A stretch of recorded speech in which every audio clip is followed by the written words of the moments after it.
Expecto Patronum! Hey guys, we're back with the Expecto Podcastum again. Woo! This is episode 3 now. This Episode is very 3. exciting. It is. How was your week, Adam? Yeah, it's been busy. Lots of sleeping. But Yeah. It's been nice. How was your one? Not great. I was in A&E this day last week, and yeah, my skin was infected on my face. That was delightful, but I'm Having a bit of a good now. queer moment. Yeah, yeah. Harry Potter touched my face. That's why. Yeah. But no, I've been fine. So last episode, actually, first off, so we recorded episode 2 before episode 1 had come out. We did it back to back. But we just want to thank everyone who's listened to our podcast and liked it or tweeted us. I don't think anyone has tweeted us, but you can tweet us. And just want to thank everyone who's listened. Like, this is just us doing it for fun. We didn't really expect anyone to listen, so thank you so much. Yeah, it's been pretty amazing. I mean, like, at the minute, our first podcast is on 120 listens on Spotify, which is pretty cool. SoundCloud. Did I say Spotify? My head is everywhere. And just after waking up, so... I know, it's 6 o'clock in the evening. And I'm just after waking up. Okay, so we left off last week at the end of chapter 5. Harry has been told he's a wizard, and he got his school supplies with Hagrid at Diagon Alley. So we're starting off on chapter 6. The journey from platform 9 3/4. Ooh. So I really like the first line of this chapter. Harry's last month was with the Dursleys wasn't fun, to put it lightly. I like how the follow-on is though. True, Dudley was so scared of Harry he wouldn't stay in the same room, while Aunt Petunia and Uncle Vernon didn't shut Harry in his cupboard, force him to do anything, or shout at him. In fact, they didn't speak to him at all. Half terrified, half furious. They acted as though any chair with Harry in it was empty. Aw, poor Harry. If I was Harry though, that'd be quite nice after always being shouted at. Yeah, I and being think locked in like the that. He said it was an improvement in many ways, but it did become a bit depressing. It just literally the Dursleys being petrified of Harry just gives them so much peace for once. I know. And like, that's kind of nice. But yeah, and then we learn that he's decided to name his new snowy owl Hedwig, which is, I love it. I love it so much. He starts reading his school books, and Hedwig keeps bringing back dead mice. I wouldn't enjoy that. Reasons for not getting an owl or a cat. Yes. So Harry then works out with Uncle Vernon how he's going to get to London. Yeah, he just grunts. Which is more of a yeah. So I love Harry's how quite fearless though, asking Uncle Vernon for a lift to King's Cross. True. But I mean, and this grunting stuff is just so rude. Oh my god, I would be furious. Can't stand rudeness. I think it's so funny. Like, Uncle Vernon trying to be funny. It's just funny way to get to a wizard school. The train. Magic carpets all got punctures, have they? It's actually really funny. No, Uncle Vernon, no. So obviously he says platform 9 3/4. Uncle Vernon's like, what? And then we find out that the only reason he's giving Harry a lift is because they're getting Dudley's wart removed, aka the Adam and I are both doing air quotes, his wart, and they're getting his pig's tail removed. Funny looking wart that is. Yeah. So Harry woke up 5 o'clock the next morning, was too excited and nervous to go back to sleep. I can relate to that. That's going to be me when I go visit Adam next month.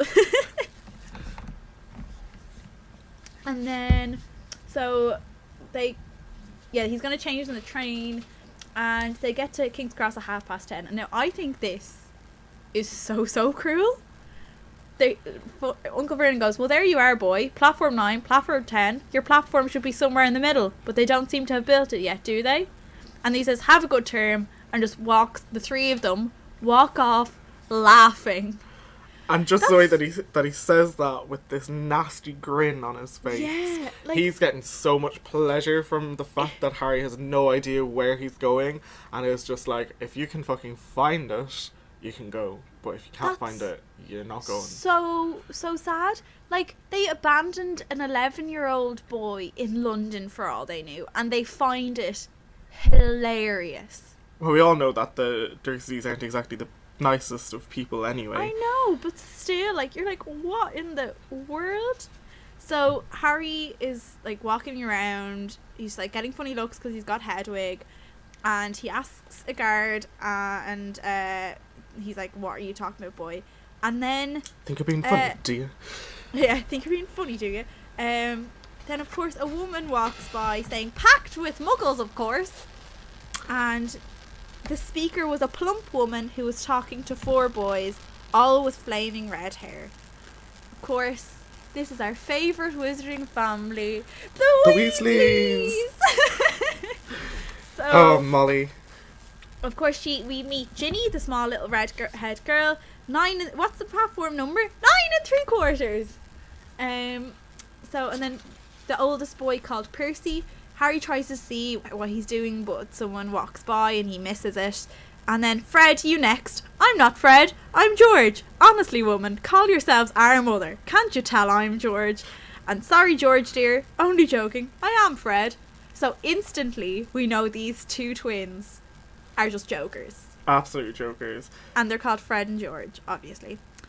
Then Harry Harry walks over. It's like, oh, excuse me. I know, he's so cute. He just seems so unsure of himself already. And then, obviously, Molly is like, oh, hello, dear. First time at Hogwarts? Ron's new too. I just like how straight away Molly kind of puts him at ease. Yeah. And already has this kind of just niceness to her. She just seems really big-hearted, friendly and caring just straight away. And that's what I like about Molly. She's just, overall, she's just protective and just wants the best for her family. She just wants the best for everyone. Exactly. This is exactly it, you know. Yeah. And she just basically adopts Harry into the family. Straight away. Lovely. Straight away. Like, she, so then we know that Ron is tall, thin and gangly with freckles, big hands and feet and a long nose. Now, I've never imagined Ron like that. Like I said in the first episode, I saw the movies, well, not all the movies, but obviously I was 6 years old when Philosopher's Stone came out, the movie, so I was too young to read the books at that stage. So it's very funny in that I have my own, I grew to have my own Harry and Hermione in my head, but Ron in my head is Rupert Grint. Well, yeah, exactly. I think that's the problem sometimes when you read the books after. Kind of see even like when I read like the rest of the books that I hadn't read at that stage after seeing the movie, I just imagined Ron, Harry and Hermione as they are in the movies. Yeah. But Hermione and Harry aren't Emma Watson and Daniel Radcliffe in my head, so I think it's just funny that Ron is like when I see Ron, but it's different as he gets older. It's not Rupert Grint. Like in the later books I don't have Ron in my head as Rupert Grint, but in this one and Chamber of Secrets, when I read them, definitely is Rupert Grint. But yes, so he gets onto the platform, he walks between the barrier between platforms 9 and 10. Better do it at a bit of a run if you're scared. Yes, the poor thing. So of course he runs, he closes his eyes because he thinks he's going to break through, but he never does. He just keeps going and going and going, and he gets onto a platform packed with people with a scarlet steam engine, a sign overhead said Hogwarts Express 11 o'clock, and with the words platform 9 3/4. So Harry, I think this is actually really sad. So the first few carriages were already packed with students, some hanging out the windows to talk to their families, some fighting over seats. That's really sad to me. Like, that must have been so isolating for Harry, like to feel like, oh yeah, I'm not rushing over to say goodbye to anyone. So we see a round-faced boy. Gran, I've lost my toad again. Oh, Neville. Oh, Neville. A boy with dreadlocks was surrounded by a small crowd. Give us a look, Lee. That's obviously Lee Jordan. And then, so Harry finds finds somewhere to get on, and Fred runs over and asks if he wants a hand. So even though this boy is a joker, he's obviously quite kind, because he sees an 11-year-old boy on his own struggling to get his trunk on. Oh, what I had said as well is, Yeah? so they help him with this case, and then they notice that Harry is Harry Potter, and it's like, oh my god, they just go completely silent, which I was like, oh, that's really out of character for them. These boys are never quiet, never. Yeah, no, never. So their mum calls them back over. Harry goes down to the window, down into the train, and they don't really see him, but he can overhear what's being said. And we learn that Percy is a prefect this year, which the twins slag him about and make fun of him. But then they tell them, they're like, Mum, guess who that like black-haired boy was? If that's Harry Potter. And I think straight away Molly Weasley is forever the mother, in that the first thing she says, oh, the poor dear. And what I think is, like, that's exactly how I feel about Harry, like, rereading this now. Like, when I was a kid, I was, like, pretty badly bullied. So, like, Harry Potter was, like, my escape. Like, I'd come home and I'd either watch the movie or I'd read the books. Mostly I'd read the books.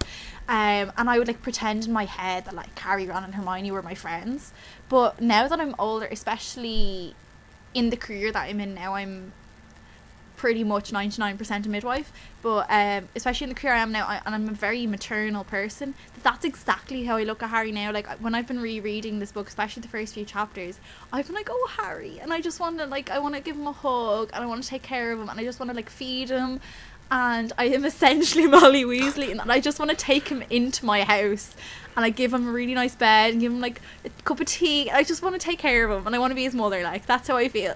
Yeah, I think as you do get older, you do kind of have more Molly Weasley tendencies towards Harry in the first book, most definitely. Like, even I'm not exactly the most maternal or paternal of people, so, and I'm still like, oh, Harry, just want to, like, get you a nice bed somewhere way away from the Dursleys, and just make sure you're fed well and everything. Exactly. So just going back to, like, the characters who we're meeting so far. So far we've met Neville now, who already appears to be constantly losing things. Yes. And Lee Jordan, who seems to be super popular already. Yeah. Fred and George then, obviously jokers of the family. Percy is, like, just so ambitious. Yeah, you can tell he's just like, I'm a prefect. He's just an achiever, but nearly seems like an overachiever. Like, he has something to... Yeah. You know, he needs to be the best in the family, which isn't exactly necessarily a good thing. Yeah, and, like, obviously he's like, you should have said something. Like, Fred and George are obviously joking, I mean, like, oh, you should have said something. So obviously Percy's been going on about this the forever. entire summer since he found out he was a prefect. Forever. So, they were talking about the prefect badges as well in the but we never see the prefect badges in the movie at all. Yeah, like, Ron and Hermione are never prefects in the movies, which really annoys me, because they are in the books. However, we'll get to that when we get to that. Yes. Because that's not here yet. No. But I'm just saying that like, so I have a prefect badge and a head boy badge, because I'm a sad person, from the Wizarding World of Harry Potter. And they look nothing like what they say they are in the books. Like, they're completely different. A shiny silver badge with the letter P. Yeah, this one, my prefect badge has, like, a big prefect written on it, and it's in your house colour. And it's, yeah, so my one is like, show it to the camera. Gryffindor. Adam Myers we're Skyping as well. Oh yeah, see that it? looks like the prefect badge they had in my school. Yeah, so it's like red, and then it has prefect kind of slantily written across it, as like a banner, and then it's gold around the edges as well. So it's very different from what they've just described. So yeah, well, it is merch, and they want to make it look nice. I do like merch. So of course then we see Ginny's first instance of kind of being a Harry Potter fangirl. But you know what? She's 10 years old. I can't blame her. She's 10 years old. People. But what I think is just... I think we're all still like that a little bit. Yeah. Even meeting people. So I I once met Warwick Davis, Oh, yeah.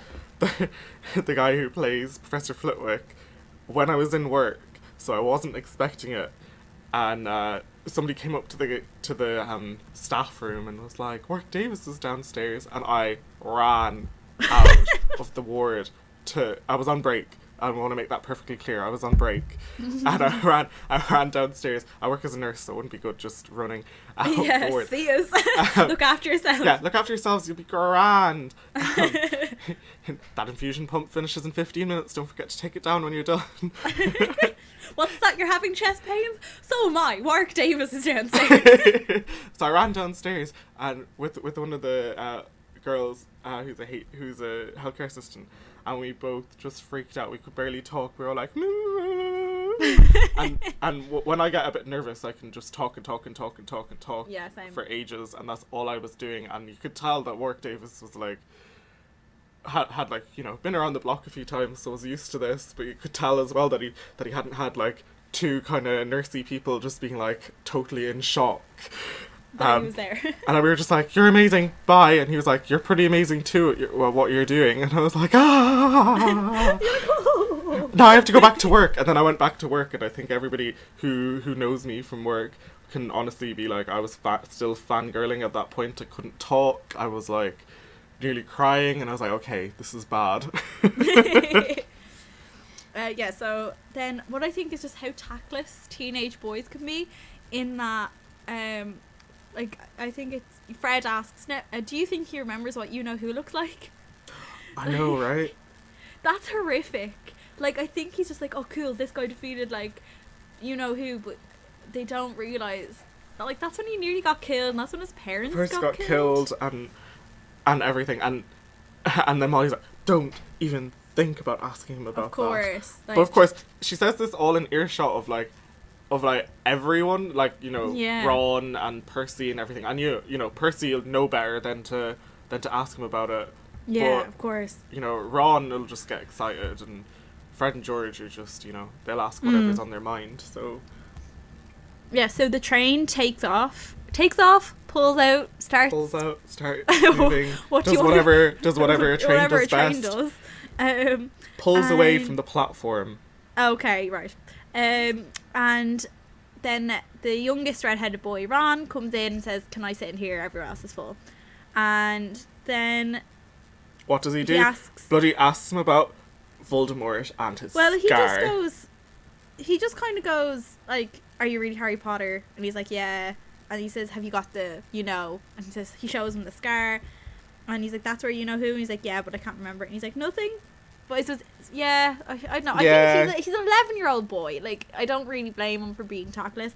But Harry goes, I remember a lot of green light, but nothing else. He doesn't mention the cold laugh, but I don't think you would. Yeah, no, exactly.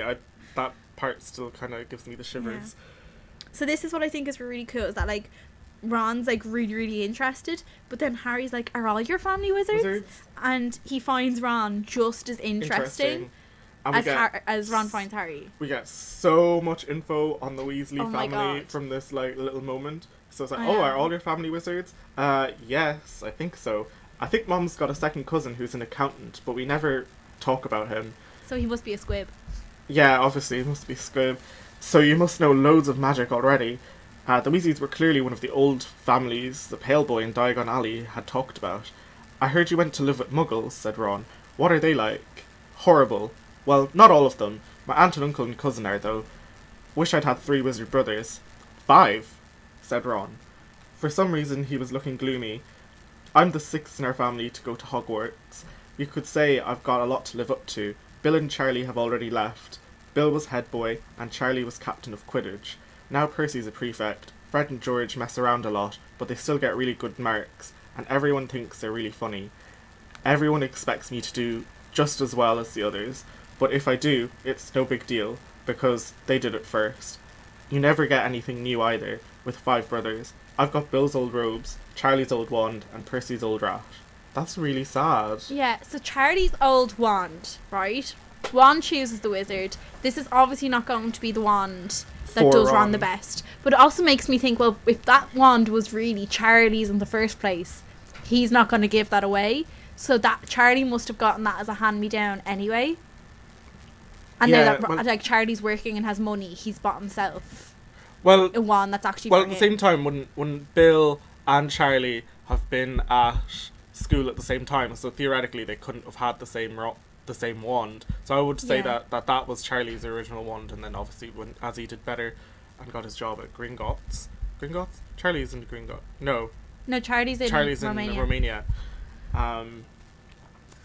He obviously bought himself a new wand, probably a much stronger wand Yeah.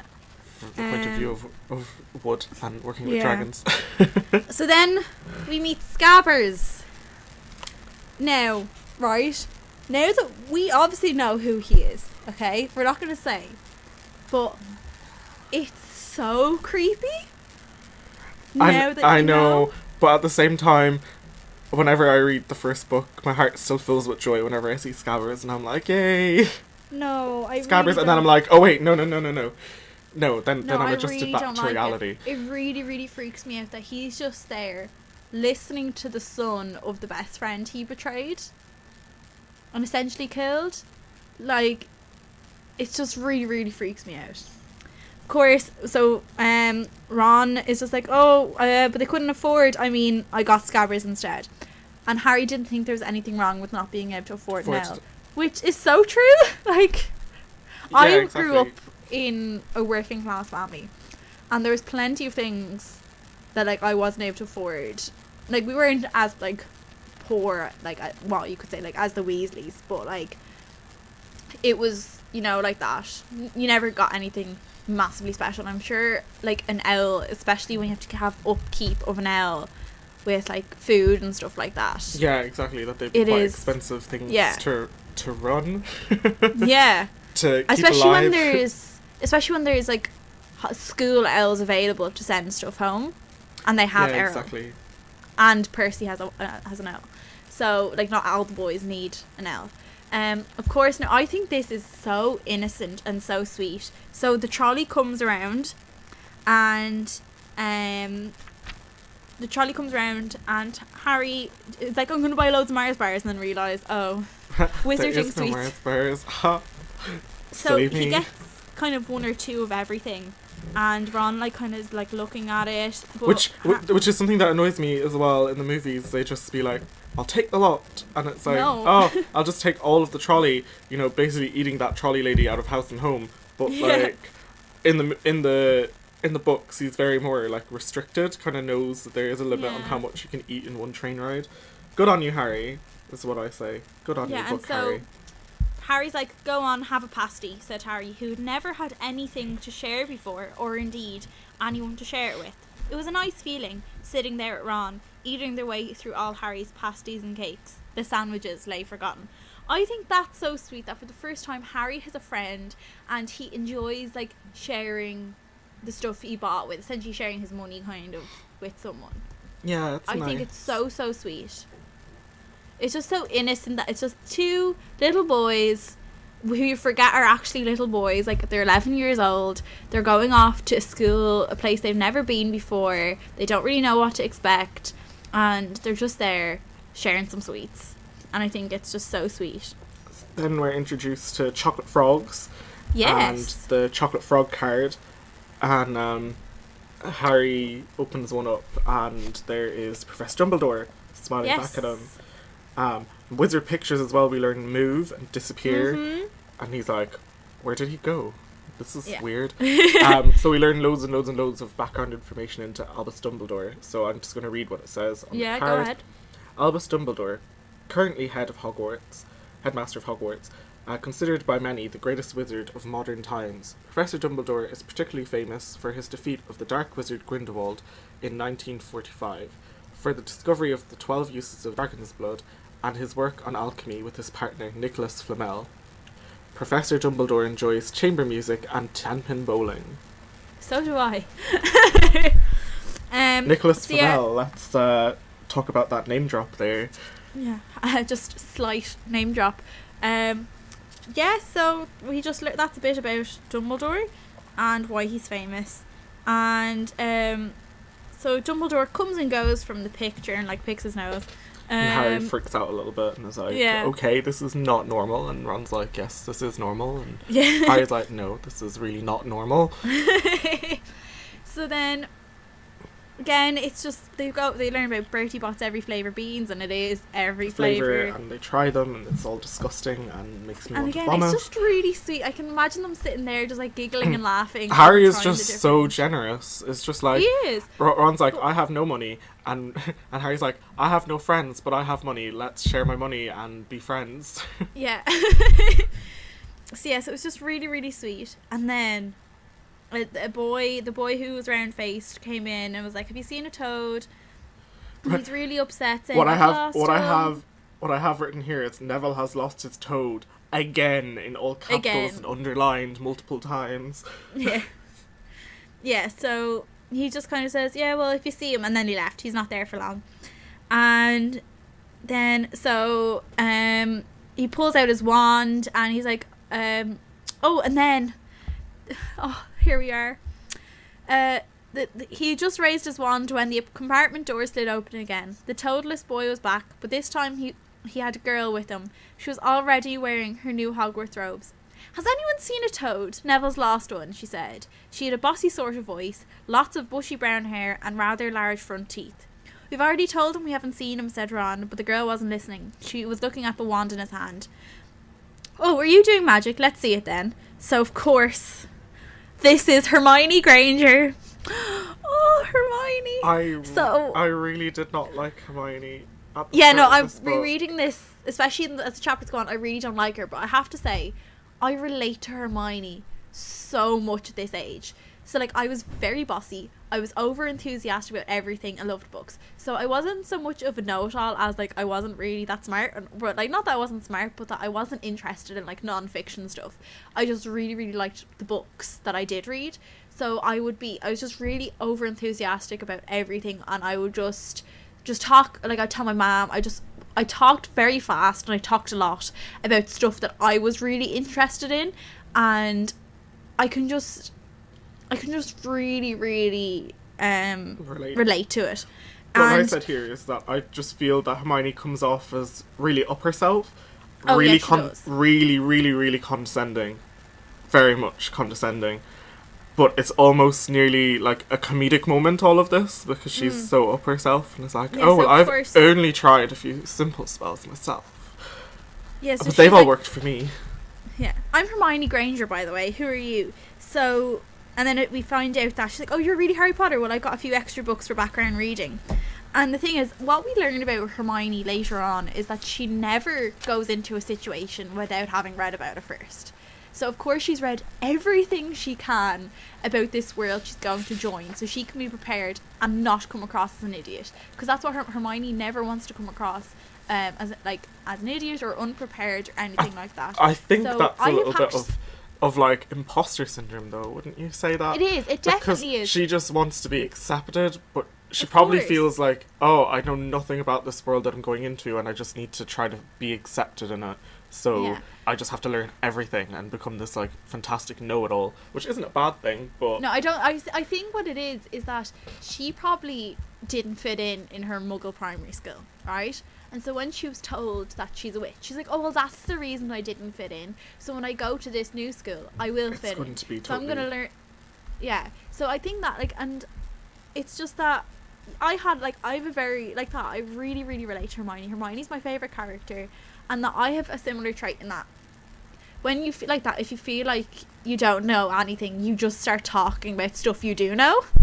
So people don't think you're an idiot, but like that can come across as you trying to be a know-it-all or something like that. That happened to me on placement 2 years ago, where a midwife told me I was overconfident and made me cry. But in that, it was just because I felt really out of my depth in the area that I was in, so I kind of just spoke about the stuff I did know. That's so exactly it. I can really, really relate to it.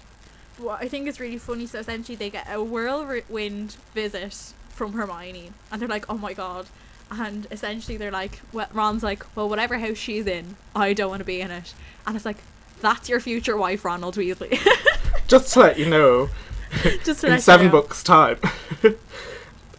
So then she obviously says, do either of you know what house you'll be in? I've been asking around and I hope I'm in Gryffindor. It sounds by far the best. I heard Dumbledore himself was in this house. But I suppose Ravenclaw wouldn't be too bad. So basically we know that Hermione either wants to be in Gryffindor or second choice Ravenclaw. Yeah. But we don't really know anything about the houses at this stage, just their No, names. just their names. And kind of that And, nobody yeah. wants to be in Hufflepuff. Or Slytherin. Or Slytherin. But Well, really, really, really wants to be in Slytherin, but pretty much no one wants to be in Hufflepuff. But what house your brother's in? Gryffindor, and his mum and dad were in it too. So yeah, so that's it pretty much. And then we learn that Charlie, Ron's older brother Charlie, is in Romania studying dragons, and Bill is in Africa doing something for Gringotts. And then he sidetracks. Yes. And starts talking about, did you hear about Gringotts? It's been all over the Daily Prophet, but I don't suppose you get that with the Muggles. Someone tried to rob a high security vault. Oh my god. That's it pretty much. Harry just kind of was like, oh yeah, that happens. And then Ron goes, what's your Quidditch team? And Harry just doesn't know anything. And But just going back to Gringotts, so Harry's like, really? What happened to them? Like the person who robbed? And Ron's just like, nothing. That's why it's such big news. Because obviously we know all about Gringotts and their dragons and all the extra security stuff that they have in the high security vaults. And, you know, the Ron fact says, that they weren't even caught. Ron says that his dad has said that basically it must have been some really dark, powerful wizard to be able to thwart all of this. Foreshadowing. Foreshadowing. So then he essentially just goes off talking about Quidditch. We don't really learn anything except that there's 7 players. And then 4 balls. Draco Malfoy comes back in with 2 other boys who look like bodyguards. And is it true? He said they're saying all down the train that Harry Potter's in this compartment. So it's you, is it? And Harry's just like, yeah. What, mate? You what? And essentially he's just really, really snobby. So he's like, oh, this is Crabbe and this is Goyle, and my name's Malfoy, Draco Malfoy. And of course Ron starts to laugh at it, and he's like, think my name's funny, do you? No need to ask who you are. My father told me all the Weasleys have red hair, freckles, and more children than they can afford. You'll soon find out some wizarding families are much better than others, Potter. You don't want to go making friends with the wrong sort. I can help you there. So he holds out his hand to shake Harry's, but Harry's just like, I can spot a bully. Sassy Harry I don't alert like in you. 3, 2, 1. I think I can tell who the wrong sort are for myself, thanks. So yeah, and then Malfoy is obviously just like, what? You what, mate? And it's like, I'd be careful if I were you, Potter. Unless you're a bit politer, you'll go the same way as your parents. They didn't know what was good for them either. You hang around with riffraff like the Weasleys and that Hagrid, and I'll rub off on you. And yeah, that's so awful. But fair play to Ron.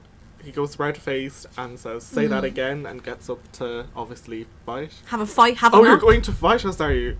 Malfoy sneered, except, he probably took a step back at this point and pushed Crabbe and Goyle ahead. Yeah. Minions, defend me. Minions. But yeah, so that essentially Goyle tries to steal a chocolate frog. Ron's like, get away. But Scabbers, the fuck you at, mate? The fuck you at? The fuck you at? I'll bleed knife you. Scabbers jumps off and just bites Goyle, which I think, from what we know about Peter Pettigrew, bit weird. Bit weird, but I mean, But yeah, anyway, Hermione Granger comes back and is like, well, what has been going on? And like that, Malfoy and everyone runs off. And we hear that essentially Malfoy is we learned that the Malfoys were with Voldemort in the last war, but that they switched back to the winning side pretty much straight away. And said that they were under some sort of curse or something, didn't they? Yeah, that said they'd been bewitched. Yeah. Load of old codswallop, if you ask me. Codswallop. So of course they change into their robes and they get really, really nervous. After Hermione bossing them and saying, we'll be arriving shortly, get changed into your robes. Yeah. She is actually really annoying. when you read the books, like, well, not the books, when you read the next few chapters, like, she is really, really annoying. But I can understand kind of where she's coming from, because I was like that as a child at her age. So of course we meet Hagrid again, and he's saying first year's over here, and they're walking down towards the lake, and they see Hogwarts. So Hogwarts is the narrow path had opened suddenly onto the edge of a great black lake. Perched atop a high mountain on the other side, its windows sparkling in the starry sky, was a vast castle with many turrets and towers. So no more than 4 to a boat, and Harry and Ron get into a boat with Neville and Hermione, and they're going forward. And I just see that scene from the movie, which is just so perfect. And Hagrid finds Trevor, and they get up onto the passageway, and they go up a flight of stone steps, and crowded around the huge oak door, Hagrid raises his gigantic fist and knocks 3 times on the castle door. And there we conclude chapter 6. Knock, knock, Yes. knock. Professor McGonagall? Professor Hello? McGonagall? Who's there? Professor McGonagall? Yeah. So, the Hagrid is Sorting Sheldon Hat, Cooper. chapter 7. And we meet Professor McGonagall again, a tall, black-haired witch in emerald green robes. She had a very stern face, and Harry's first thought was, this was not someone to cross. Well, Harry Potter, you would be right. You wouldn't be wrong. You definitely would not be wrong. But I like how his first thoughts were that, but also you can, like, later on in the books, you can just see that she just has all of the students' best welfare at heart. Yeah, you even And see it like, later on. And that's why she's so stern, is like she's only Yeah. trying to steer them in the right direction, the direction that's Exactly. best for them. I think she's the perfect teacher. Oh, Like, absolutely. in that she's really, really good. She takes no nonsense in her class. But like, I think, like, if I was like a student, I'd know that, like, oh, if I have a problem, I can go to Professor I had McGonagall. in my secondary school, I had 2 teachers who were like that, very strict. Oh my god, they absolutely used to petrify me. Not going to tell you what subjects they taught, but people who know me will know exactly who they are. And they're terrifying, but god, I got good grades, so who cares? And Exactly. And at the end of the day, that's what school's about, isn't it? Getting good grades. And So McGonagall brings them in to a massive entrance hall, and she begins to say a little speech. So she talks about how the houses will be your family when you're at Hogwarts. You'll have classes with the rest of your house, sleep in your house dormitory, and spend free time in your house common room. The 4 houses are called Gryffindor, Hufflepuff, Ravenclaw, and Slytherin. Each house has its own noble history, and each has produced outstanding witches and wizards. While you're at Hogwarts, your triumphs will earn you house points, while any rule breaking will lose house points. At the end of the year, the house with the most points is awarded the House Cup, a great honour. I hope each of you will be a credit to whichever house becomes yours. So we kind of learn then about the house, a little bit about the houses, and then about this competition called the House Cup. Yeah. And that it's a great honour to win it, and basically if you're naughty, you'll lose points. If you're smart and answer questions correctly, and, you know, not be annoying. Do well. It, you'll Well, Hermione's annoying and she earn gets loads points. of points, though. points off, so, you know, don't be a Hermione at the start of the Yes. book. Of course. So then, about 20 ghosts come by, and if I was there, I would have went myself. Absolutely shit my pants. I would have been like, ah. I would have been like, Yeah. But anyway, they're all just like having the chats, so you're a bit like, oh, okay. And then essentially they just say hello, and then McGonagall comes by and is like, get away, we're But starting now. we also learn about Peeves as well. Well, all we know is that Peeves is annoying. Is annoying. We don't know. And that he's been given all the chances he deserves. He gives us all a bad name, and, you know, he's not really, he's not even really a ghost, because, you know, he's a poltergeist. So then we get McGonagall comes back and gets them into a line and brings them into the Great Hall.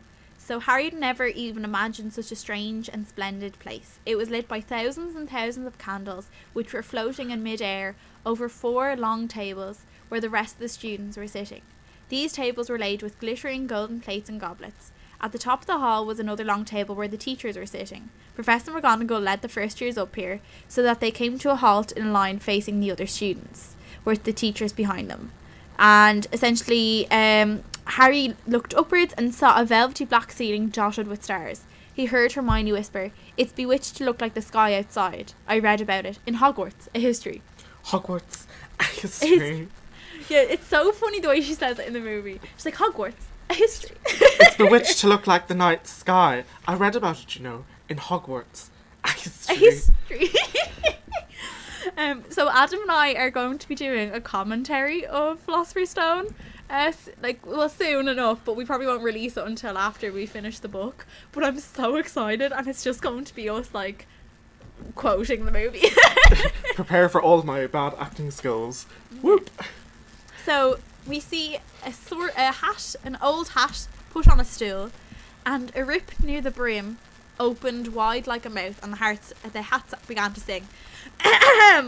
Oh, okay, I'm not actually going to sing. But I'm just going to read essentially the main bits. Essentially, we actually learn now the values that each of the houses value. I don't know. I wish that they had the Sorting Hat song in the movie. Yeah. So you might belong in Gryffindor, let me start that again. You might belong in Gryffindor, where dwell the brave at heart. Their daring nerve and chivalry set Gryffindors apart. You might belong in Hufflepuff, where they are just and loyal. Those patient Hufflepuffs are true and unafraid of toil. Or yet in wise old Ravenclaw, if you've a ready mind, where those of wit and learning will always find their kind. Or perhaps in Slytherin you'll make a real friends. Those cunning folk use any means to achieve their ends. So there we are. We find out essentially what each of the houses what they value, and what the sort of person will end up there. I just love the second last line in this, and the last line. You're safe in hands, though I have none, for I'm a thinking cap. Yeah. So of course, the Sorting Hat song is actually a big thing in the books. In later books, it gets quite political. Yeah, exactly, and everybody kind of stops to see what the Sorting Hat has to say, because it's kind of, I suppose the Sorting Hat gives us a commentary on the last year and what he kind of sees for the next year, because obviously he sits up there in Dumbledore's office, so he's privy to all of this really private information, and basically this is how the students get to know what's happening in the school, really. That's how I kind of see it. Yeah. So then the sorting begins, and I'm not going to go through everyone, will we? Well, so Hannah Abbott is in Hufflepuff, Susan Bones, Hufflepuff, Terry Boot, Ravenclaw, Mandy Brocklehurst, Ravenclaw, Lavender Brown, Gryffindor, Millicent Bulstrode, Slytherin, Justin Finch, Fletchley. I love that name. Hufflepuff. It's great. Seamus Finnegan. Yeah, come on, the Irish. Gryffindor, Hermione Granger, Gryffindor, Neville Longbottom, Gryffindor, Morag McDougal, and doesn't tell us where he goes. Malfoy's in Slytherin along with Crabbe and Goyle. Moon, Knott, Parkinson, pair of twin girls, Patil and Patil, Sally Ann Perks, and then Harry Potter. So there is some of these people we never hear of again, like Morag McDougal. Never heard of him. Moon, I don't think we've ever heard anyone with the second name. Mandy Brocklehurst, never heard of her again. I'm sure that JK has all of these elaborate subplots with them. She does, but they're just never mentioned. So, and they also leave out certain people that we do know are in the year later on, like Daphne Greengrass, Tracy Davis, Pansy Parkinson there? No, it's just briefly mentioned, but Daphne Greengrass is never mentioned. Dean Thomas isn't even there, but he's mentioned later. And so then of course it's Harry Potter's turn, and lots of whispers. Oh, Harry Potter. Ooh, Harry Potter. Ooh, Harry Potter. Harry Potter. Harry Potter. Oh, Harry Potter. 10 points to whatever house you're in if you figure out what that's from. Where that's from. But yes, so Adam, do you want to be the sorting hat and I'll be Harry? Okay. Said a small voice in his ear. Difficult. Very difficult. Plenty of courage, I see. Not a bad mind, either. There's talent. Oh my goodness, yes. A nice thirst to prove yourself. Now that's interesting. So where shall we put you? Not Slytherin. Not Slytherin. Not Slytherin, eh? Are you sure? You could be great, you know. It's all here in your head. And Slytherin will help you on the way to greatness. No doubt about that. No? Well, if you're sure, better be Gryffindor! Gryffindor! We're such nerds. Hey, it's all in good fun. It's all in good fun. It's all in good fun. Yeah, like when I was telling people during the week that like I started a Harry Potter podcast, they were like, really? And I was like, yeah, you what, mate? You what? Yeah, listen to it. You coming for me? Listen to it, God. Yeah. So, of course, the Weasley twins, like, jump up. It's like, we got Potter. We got Potter. And essentially, he just has a jolly old time. The last three people are sorted. Lisa Turpin becomes a Ravenclaw. And Ron Weasley is a Gryffindor. And Blaise Zabini is in Slytherin. So then, of course, they all start... I was just, from, like, reading all of that section... so many people get put into Hufflepuff. Oh my god, I didn't realise quite how many people were sorted into Hufflepuff. And then everybody's like, oh, Hufflepuff is just the crap house. Hufflepuff is... My like, mother is a Hufflepuff. Oh, like, Hufflepuff isn't that bad. Yeah, it's really especially funny. when you see what their values are. I'm like, well, I mean, like, shouldn't we all strive to be Hufflepuff? Yeah, like, honestly, like... So, Adam, we've actually never told people what our houses are. Oh, okay. So do you want to go So what first? are you? Okay, well, I'm Ravenclaw. I have been Ravenclaw 7 times over on the Pottermore quiz. I was a Ravenclaw in my head before that. So yes, I'm a Ravenclaw. But it's really funny in that my brother is also a Ravenclaw, and I made both my parents take the Pottermore quiz as well, just to see. But I kind of knew in my head, and my dad's a Gryffindor, and my mum's a Hufflepuff. So it's really funny that a Gryffindor and a Hufflepuff made 2 Ravenclaws. Yeah, it's strange, alright. So I am in Gryffindor. Again, tested multiple times on Pottermore because I kept losing my login when you used to have those weird names. Like I would just do it anyway because I wanted to see Silver like several Quaffle. times over. Silver Quaffle 246. That is not my Watch Feather Pottermore name. 141. That's my real first one. Oh god. So I used to just do them over again because I could never remember. Yeah. So I did about 6 times on Pottermore and got Gryffindor every time. With the stress of doing that Pottermore quiz again, oh my god. Oh my god. It was immense. And then is stressful. and then I had self-sorted myself before that into Gryffindor, so I'm quite Yeah. happy that I am a Gryffindor. And Rebecca, your sister's a Hufflepuff. Rebecca, my sister, is a little Hufflepuff. God bless her. Is always mad. Sorry, I have a cold. Is always mad for Hufflepuff, but she got sorted into Slytherin on Pottermore, which kind of annoyed her What? a little bit. Yeah, and I totally do not see it. Yeah, So- well, like that. Like, it's not 100% perfect, but like I said, I've been Ravenclaw 7 times. And I so- mean, the point of the Sorting Hat basically is if you tell the Sorting Hat, I don't want to be in this house, I want to be in this house, he puts you Yeah. there. You just have to ask. But it seems Exactly. to be, from what I'm getting, from what I've read, the whole series is like, to get into Gryffindor, you basically have to ask to be put in there. Yeah, I think that's the thing in that, like, you have to be brave enough to ask. To be put in there.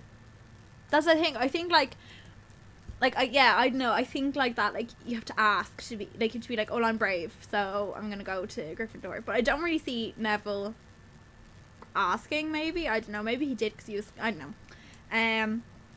But then I think that can also really see your true nature if you're obviously something. So, of course, Dumbledore gets to his feet and is just like, welcome to a new year at Hogwarts. Before we begin our banquet, I would like to say a few words. And here they are. Nitwit, Blubber, Oddmond, Tweak. Thank you. And then everyone claps and cheers, and Harry's a bit like, is he a bit mad? Most definitely. Most definitely. He's like the Mad Hatter in Alice in Wonderland. You just don't know what he's going to do next. He's so great. And then, of course, like, foods everywhere, which is just my dream. Like, potatoes, man. I have every sort of type of potato and Yorkshire pudding. I was about to out say, there. potato. Oh, your stereotype there. I don't care. I love potatoes. Oh my god, mashed potatoes is my favourite thing. So, of course, then I think the Dursleys had never exactly starved Harry, but he'd never been allowed to eat as much as he liked. I know, and isn't that so dangerous? It just seems to be that, like, in Hogwarts, you can just eat as much as you want in such a short, tiny little time. And then, but it's 3 times a day, so, but there's no, it looks like there's no, like, snacks in between. But this is a feast. You have to know that this is a feast. It's the opening feast. True. So I say that foods are probably a bit more luxurious, and there's a lot more options, maybe, than there would be usually. Like, that's saying the food is crap all other times of the year, but obviously it's a feast, so it's a bit special. Not just your chicken, fish and beef. Yeah. So we meet Sir Nicholas de Mimsy Porpington, otherwise known as Nearly Headless Nick. Nearly headless? How can you be nearly headless? And he, like, pulls his head off, and essentially there's only, like, a little bit of skin or tendon or whatever holding his head on. Essentially we learn a bit about people around us. So Chevel's, I'm half and half. Me dad's a muggle. Mom's a witch. Bit of a nasty shock for him when he found out. Yeah. And then Neville's like, well, my gran brought me up and she's a witch. But then we find out that his great uncle Algie, like threw him off the Blackpool pier and like held him out a window over his ankles and dropped him out, and he bounced all the way down. And it's just like, yeah, it just seems to be that Neville was not meant to be a good wizard. Yeah. Nearly a squib, basically. And that they're just so pleased that they bought him a toad. Harry looks up to the teacher's table. He sees Professor McGonagall talking to Professor Dumbledore, and Professor Quirrell, in his absurd turban, was talking to a teacher with greasy black hair, a hooked nose, and sallow skin. It happened very suddenly. The hook-nosed teacher looked past Quirrell's turban, straight into Harry's eyes, and a sharp, hot pain shot across the scar on Harry's forehead. And we learn that this... Are you sure it wasn't? It was not a pain in his heart? Yeah. Yeah. So, of course, we learn that that's Professor Snape, and he teaches potions, but he doesn't want to. Everyone knows he's after Quirrell's job, knows an awful lot about the dark arts, Snape, so we kind of get a bit of a dodgy vibe off of him already. Dodgy vibe, to say the least. And then we also learn, so Dumbledore gets up again, and we know that the forest is forbidden, so the Forbidden Forest, and we also learn that there's a caretaker called Mr. Filch. And no magic in the corridors, between classes. Madam Hooch obviously looks after Quidditch. And that Quidditch trials are second week of the term. Yeah, and finally, I must tell you that this year, the third floor corridor on the right-hand side is out of bounds to everyone who does not wish to die a very painful death. Like, what? Why? I don't understand, Adam. I just love how it was Harry laughed, but he was one of the few who did. As in, like, Harry is just thinking that Dumbledore is this absolute crackpot. Yeah. Like, that's obviously a joke. And like we nobody else, die in the school. and nobody else around him is laughing because they all know that Dumbledore is perfectly serious about this. And he's like, "What the fuck? Like, what the fuck? Why aren't you guys laughing? Like, really? Like, I know. This is a school. God damn it! What can kill you in school?" Yeah. So then they sing the song, which we are not going to sing. Oh, Hogwarts, Hoggy, teach us something, please. So obviously the Weasley twins just do it like a funeral pace, and they go up. The Gryffindor first years followed Percy through the chattering crowds, out of the Great Hall and up the marble staircase. So he's so tired, but Percy's like leading them all through sorts of doorways and hanging tapestries. I don't know how that. they're supposed to take it in where they're going, because I mean, if I eat any sort of amount of food at all, I'm like comatose for several days after. Oh my god, especially if it was a massive meal like that. Oh my god, we went. I was away this weekend, and we had this massive meal in a Cuban restaurant. I swear to God, we were in like this place called Harrogate, and I nearly got lost because I was like, "Where are we going?" Like the car was parked.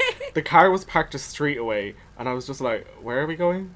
Like, I don't know where I'm going. You just have to lead me. I'll just roll down this hill. So then we meet Peeves the poltergeist, and there was a little pop, and a little man with wicked dark eyes and a wide mouth appeared, floating cross-legged in the air, clutching walking sticks. So he's obviously a jokester and just essentially likes to make everyone's life hell, but he's only afraid of the Bloody Baron.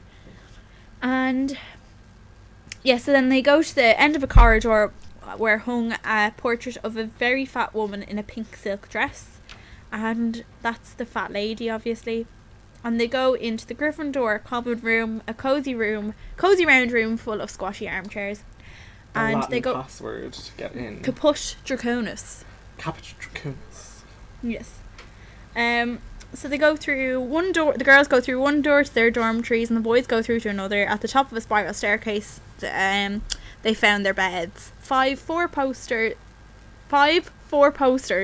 hung with deep red velvet curtains, and they're like all their stuff's up there already, and they're essentially like falling asleep already, like going to bed. What I think this is really, really interesting is I've totally forgot about this. So Harry had a very strange dream. He was wearing Professor Quirrell's turban, which kept talking to him, telling him he must transfer to Slytherin at once because it was his destiny. Harry told the turban he didn't want to be in Slytherin. It got heavier and heavier. He tried to pull it off, but it tightened painfully. And there was Malfoy, laughing at him as he struggled with it. Then Malfoy turned into the hook-nosed teacher Snape, whose laugh became high and cold. There was a burst of green light, and Harry woke, sweating and shaking. Do you think that was a planted dream? I think so. I think this is kind of the first time where we get to see the connection. Yeah. Although we didn't know it at the time. I mean, that connection isn't really mentioned again until like the fifth book. It's just the fact that he's wearing the turban. Exactly, that's what I was thinking. That's too. the bit, and before, like, to him, Professor Quirrell's just this like weird guy who stutters. Like, if anything, Snape's the one who he's like dodgy about. But that's exactly why I think it's interesting as well that then he saw Snape as basically the guy who possibly killed his parents. But then it says that he fell asleep again and he didn't remember the dream the next day. So that's it for this week. We covered. And at the end of the series, Harry wakes wakes up and it was all a dream. And it was all a dream. But yeah, so that's it for this week's episode. We hope you enjoy it. So you can find us at Expecto Podcastum on Twitter without the U in podcastum, because Twitter wouldn't allow us to have a handle that long. And then Instagram's just Expecto Podcastum. Please make sure to like and follow us on SoundCloud. Hopefully we're going to get iTunes and possibly Podcast Addict sorted out. If anyone has any idea about RSS feeds, please email us or if you just want to tell us something about our podcast, share a theory with us, you can email us on expectopodcastum@gmail.com. And then you can find me, Laura, at Laura Killabean on Twitter and Instagram. And Adam, where can they find? Oh my God, I burped. Adam, where can they find you, Adam? So you guys can find me on Twitter at the Miller Ad, and the same on Instagram as well at the Miller Ad. So yeah, that's it for this week, guys. Tune in next week where we will be going on to Chapter 8. Chapter 8, the Potions Master. Dun dun dun. Okay, see you next week, guys. Bye. Bye.